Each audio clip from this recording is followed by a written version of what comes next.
Hey guys, welcome back to Golden Gaming, and in today's episode we're going to be doing some TV Royale watching, where we're going to name this little mini-series Clash TV. That will be put down as a little series, but this is going to be episode 1, basically episode 1. It's going to be, well, not the first episode, but you guys get the point. So, in this video we're going to be watching Xbow 2.9, or actually it's a little bit different because there's no archers in there, but it's Xbow, well, it's Xbow versus Mortar Bait. Now, I'm pretty sure if you're a very high player, like let's say 5500 and above, you'll be seeing these two decks a lot more as the meta goes on as of June 2019. So this is going to be Xbow. I think it's a 3-0 deck because there's one extra cost for the Musketeer and the Archers from 3 to 4. So it's Xbow, basically Xbow 2.9 versus Mortar Bait. So without further ado, let's hop straight into the replay. So we're going to be watching from the perspective of the Mortar Bait player. I'm pretty sure most of you guys watching are probably going to be more on the Xbow side, but unfortunately Clash Royale doesn't have the feature where you can choose your side to watch from. But an Ice Spirit is going to be cycled at the bridge, and an Ice Golem is going to be cycled in the back for Darum Kid.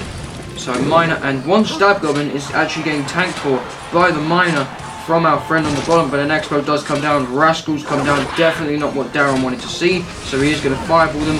The Rascal Boy is still locked onto the Ice Golem, but there is going to be one hit. Ice Spirit will come down to freeze most of the minions with a snowball. Sadly, 2 minions do survive to take down that Xbow. So the Miner Stab Goblin did do significantly more damage than the Xbow Lock-On did, but a Mortar will come out from our friend on the bottom, and that is going to get countered neutrally by the Tesla. So fortunately, the Tesla will remain with about a quarter of its HP left, so it will defend that left lane successfully. So yeah, only about 300 HP or so separates these two players. So a Goblin Gang will get cycled in the back from our friend on the bottom with a Miner to tank for that. Musketeer will come out, and that will get tanked by the Skeletons, and the Stag Goblins will be allowed to finish it by a Fireball that did also come down and hitting the Ice Golem and the Musketeer. So that's a 4 for 6 trade, and not only the Goblins from this Goblin Gang actually finished off the Musketeer. So our friend on the bottom is playing this almost pitch perfectly. The Rascal Girls are going to get Fireball each time from Darum Kid, so he's not going to get the Fireball value he wants. It is 4 for 5, but the Rascal Boy does survive. So you can see Darum's a little bit frustrated, showing off the Angry Princess face, and the Ghost coming out from my friend on the bottom. So 1507 remaining for Darum, and 2472 remaining on our friend on the bottom side. So Mortar and a Miner will come out, Miner on the right, Mortar on the left. Musketeer will come out in the left for Darum, and that will get tanked for by the Ice Golem. Rascals do come down, Barbarrel does come down to distract the Musketeer, but the Musketeer does lock on to the Mortar. The Mortar will die in its vein, in its glory. The Skeletons are pushed into the middle to kite the Rascal Boy and the Gang. So the Musketeer is placed in a fancy position where it can snipe the Mortar across the river. Minion Horde does come down very offensively to take out that Musketeer. Miner is coming out. Rascals do come down once again. Snowball comes down to hit the Minion Horde. Fireball does come down and takes out the Rascal Girls. However, the Barbarrel does continue to kill that down.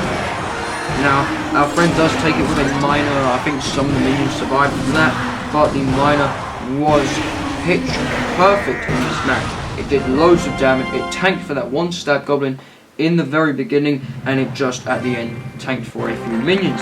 So that was a very well played by our friend in the bottom. I can't pronounce his name, but that was very well played. He played that pitch perfect against Xbow. But that is Mortar Bait versus Xbow 2.9 or 3.0, whatever one you want to call it.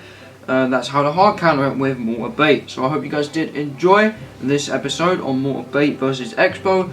But yeah, subscribe to Golden Gaming down below. Follow us on all social medias, and take care, guys.